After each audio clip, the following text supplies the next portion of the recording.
Dios le bendiga. Esta es la clase número, yo no sé cuál, la clase número veintitanto, la clase número 22, la clase número, eh, déjame buscarla por aquí, de Viviendo el Evangelio de Cristo, pero estamos haciendo, aquí está, estamos haciendo la serie en el libro de Mateo. Esta es la clase número 23, clase número 23. Y lo que vamos a dar hoy, escuche esto, lo que vamos a dar hoy es un resumen breve, un resumen breve. No queremos cansarlos ni nada. Un resumen breve de todo lo que ha sido el capítulo 2. El pastor Helio está preparado. Tome nota de los últimos detalles que usted, esta clase es importante, porque con esta clase usted hace la reflexión. Si usted, mire, ya le tiré una. Si usted copia esta clase, ya usted hace la reflexión, porque el resumen que trae el pastor Helio es breve. El pastor Helio le va a enseñar a usted cómo hacer un resumen. Ahora, en pocas palabras. Así que, pastor Helio con nosotros en el resumen de el capítulo 2 del libro de Mateo según Vicken.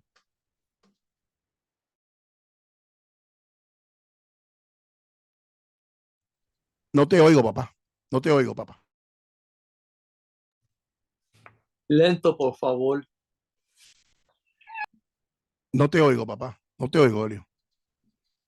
Papá, no podemos ser lentos por ti, Jorge. Se está grabando y después lo puedes escuchar. No podemos ser lentos por ti. No, porque mira, estamos grabando, mi amor, y lo vamos a poner en YouTube. Así como tú practicas las canciones, que tú las escuchas, pues puedes escuchar, viste, facilito. ¿Me escuchan? Ok, muy bien.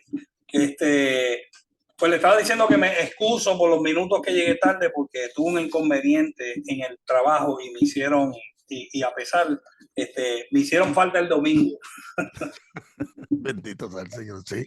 Pero puse el nombre de Casa de la Fe por alto en la ciudad de Lancaster, Pensilvania. Gloria al Señor, papá. Qué bendición. Qué bendición. Empezamos. Repaso del capítulo 2, primer discurso, sermón del monte, Mateo capítulo 5, versículo 1 hasta Mateo 7, 29.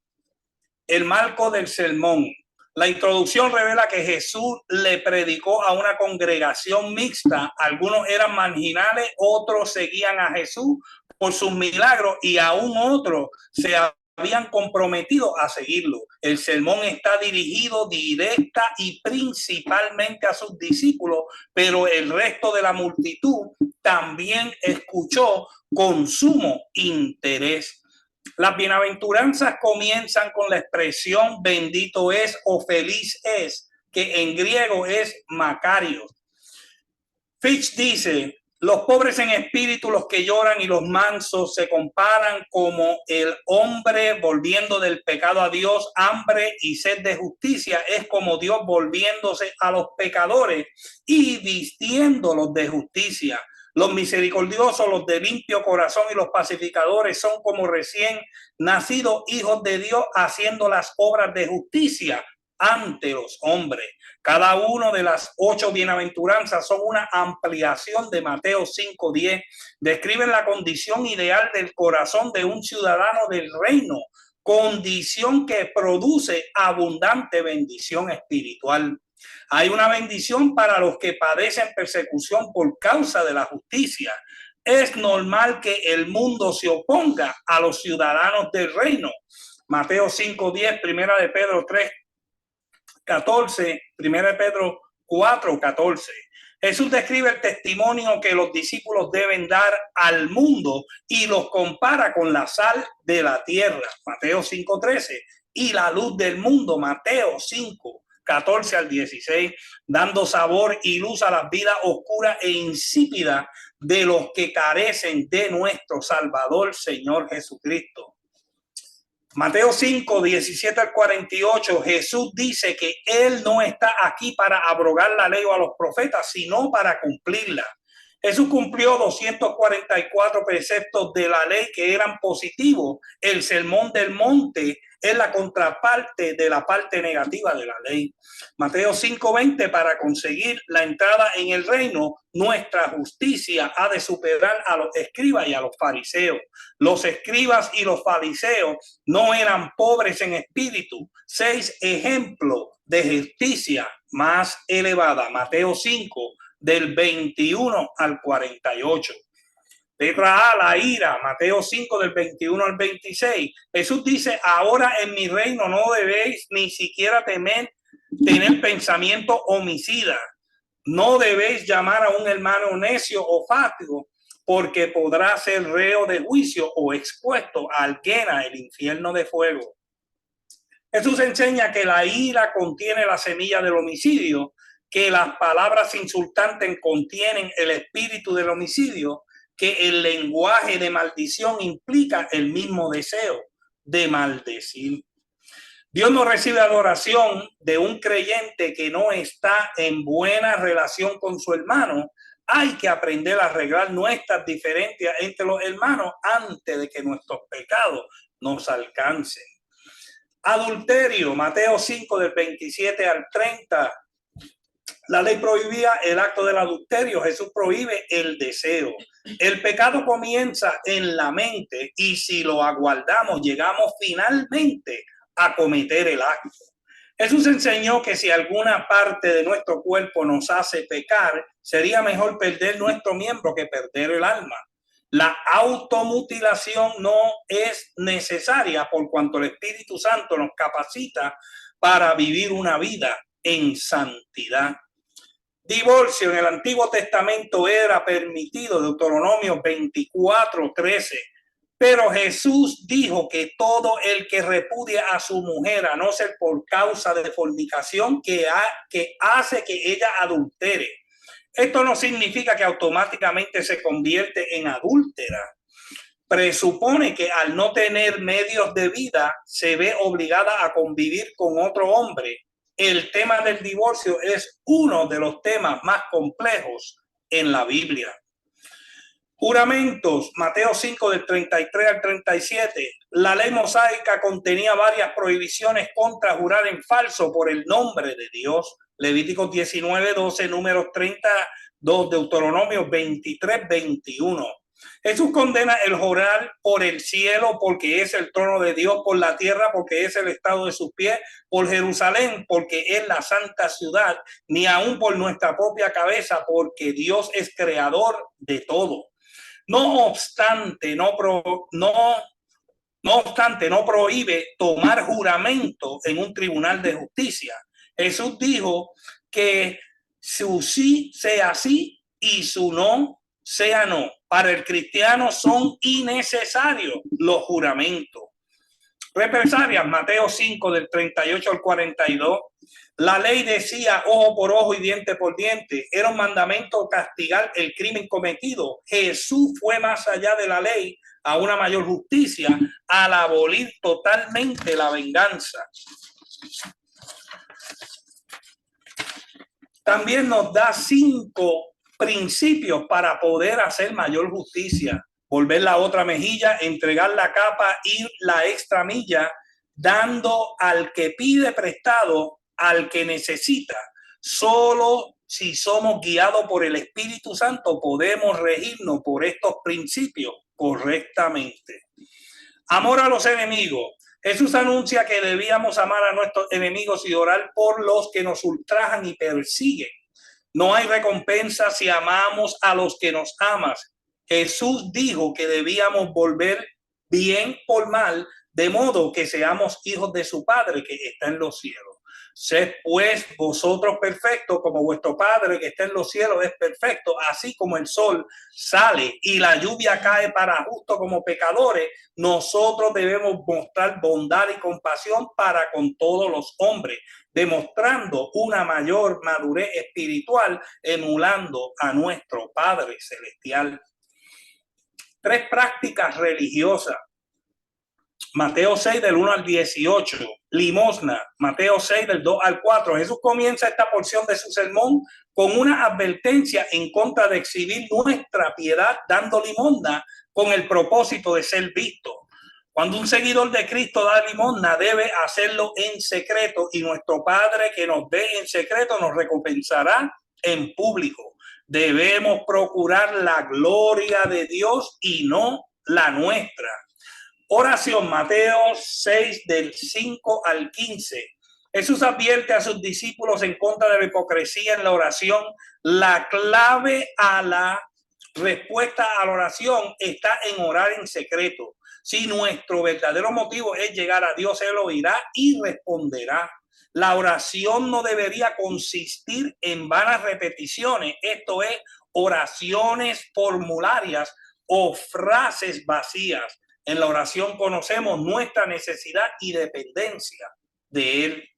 La oración modelo, Mateo 6 del 9 al 15, el Padre Nuestro lo enseñó Jesús a los discípulos para que entendieran que el reino está presente, pero que aún tiene que venir en toda su plenitud. También es un contraste con las oraciones hipócritas, Mateo 6:5, y no se debería usar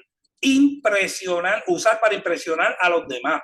Debemos ser persistentes y pacientes en la oración, perdonando a los que nos ofenden y obteniendo el perdón del Padre. En cambio, el Padre nos libra de toda tentación y de todo mal. Ayuno, Mateo 6, del 16 al 18. La tercera forma de hipocresía religiosa que Jesús denunció fue el intento deliberado de crear una apariencia de ayuno. Los verdaderos creyentes deberían ayunar en secreto. Es suficiente que el Padre lo sepa y nos recompense en público. Un tesoro incorrupto, Mateo 6 del 19 al 21. Jesús aconseja en contra de la provisión financiera futura y dice: no hagáis tesoros en la tierra, indicando que no hay seguridad en las cosas materiales, y dice que las únicas inversiones no sujetas a pérdida son los tesoros en el cielo. Esta política financiera tan radical se basa en el principio de que donde está tu corazón, allí, de donde está tu tesoro, allí estará también tu corazón. El ojo sencillo, Mateo 6 del 22 al 23.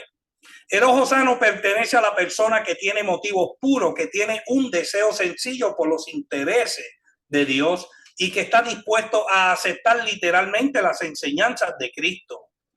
Toda su vida está llena de luz. Por otra parte, el ojo maligno pertenece a la persona que está tratando de vivir para dos mundos, carece de una guía clara porque está en tiniebla. Un Señor único, Mateo 6:24. La imposibilidad de vivir para Dios y el dinero se expresa aquí en términos de señores y esclavos. O bien ponemos a Dios en primer lugar y para cosas temporales y rechazamos la demanda de Dios sobre nuestras vidas.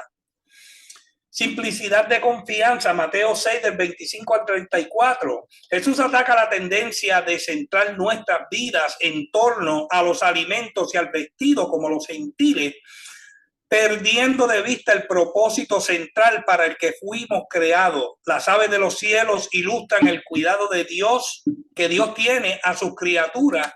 La ansiosa preocupación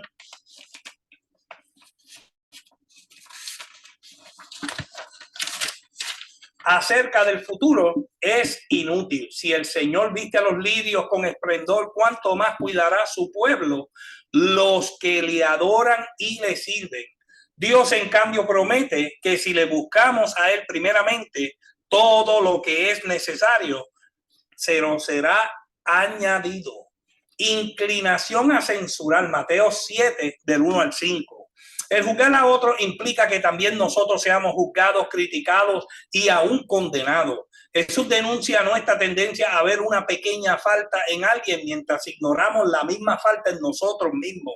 Es absurdo creer que podemos ayudar a alguien en una falta cuando nosotros mismos tenemos una mayor falta. Lo que es sagrado Mateo 7:6, nuestras vidas han sido consagradas al servicio de Dios. No debemos tomar lo puro de nuestro ser y permitir que nuestra carne nos conduzca a derrochar nuestra intimidad con Dios a los cerdos deseos de la carne, pisoteando nuestro testimonio delante de los impíos.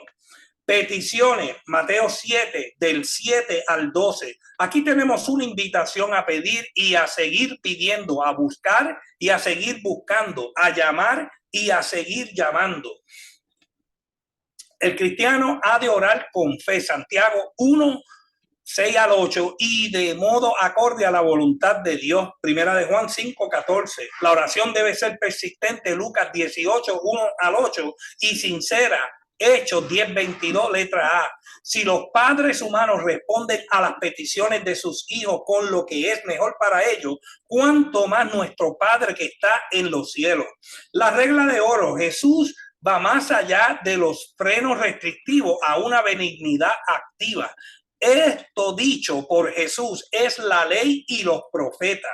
Recapitula las enseñanzas morales de la ley de Moisés y de los escritos de los profetas. La justicia exigida por el Antiguo Testamento se cumple en los creyentes que de esta manera andan conforme al Espíritu. Romanos 8:4. Dos caminos, Mateo 7 del 13 al 14. La puerta ancha y el camino espacioso conducen a perdición. Proverbios 16:25. Y muchos son los que entran por él. La puerta estrecha y el camino angosto conducen a la vida y pocos son los que la hallan. Jesús es la puerta, Juan 10:9, y Jesús es el camino, Juan 14:6. Falsos profetas, Mateo 7 del 15 al 20, donde se enseñan las estrictas demandas del verdadero discipulado. Allí aparecen falsos profetas que abogan por la puerta ancha y el camino fácil. Estas personas profesan hablar de parte de Dios, vienen con vestidos de oveja, dando apariencia de ser verdaderos cristianos, pero por dentro son lobos rapaces. Jesús dijo: por sus frutos los conoceréis. Sus enseñanzas destructivas los traicionan. Son malos árboles, por ende producen malos frutos. El destino de los falsos profetas es ser echado en el fuego. Profesiones falsas, Mateo 7 del 21 al 23. Solamente aquellos que hagan la voluntad de Dios entrarán en el reino de los cielos. Deacon dice: la prueba real del discipulado es la obediencia. El castigo por la desobediencia es la separación de Dios.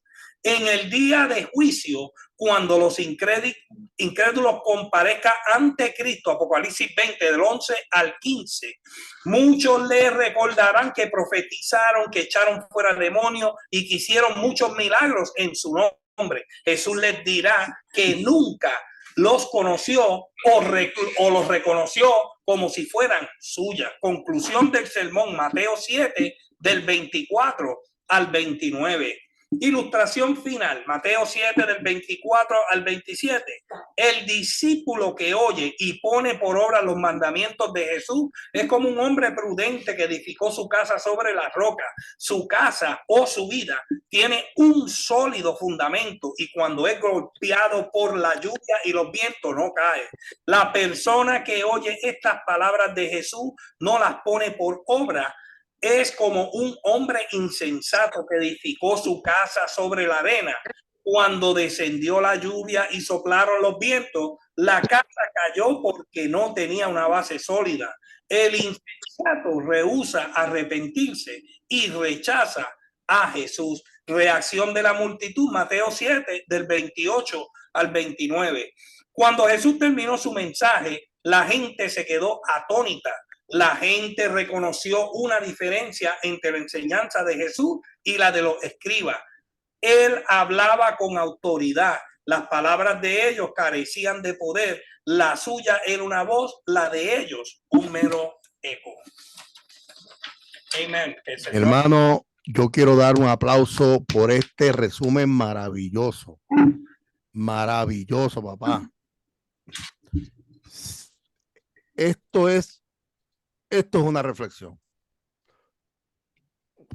Obviamente, usted no lo va a hacer, todavía usted es muy larga para que usted la haga, porque si la vamos a hacer como el maestro la dijo, pues vamos a tener horas. Entonces le voy a decir, por ejemplo, a Flor y a la hermana María Montesano, que si ustedes logran hacer esta reflexión, nos las envíen, porque queremos también que Casa de la Fe for Myers, los pastores se excusaron conmigo, no están aquí por una razón. Si ustedes pueden, yo quisiera que también nos entregaran la reflexión, hermana María Montesano y Flor, junto con los pastores. Eso es for Myers. Altagracia, creo que ya tú estás en la carrera, ¿verdad? Ya tú más o menos sabes el formato. Altagracia, te di los teléfonos para que te comunicaras con las muchachas para cualquier duda, puedas salir de cualquier duda. Esta reflexión de esta noche que trajo el profesor está súper excelente.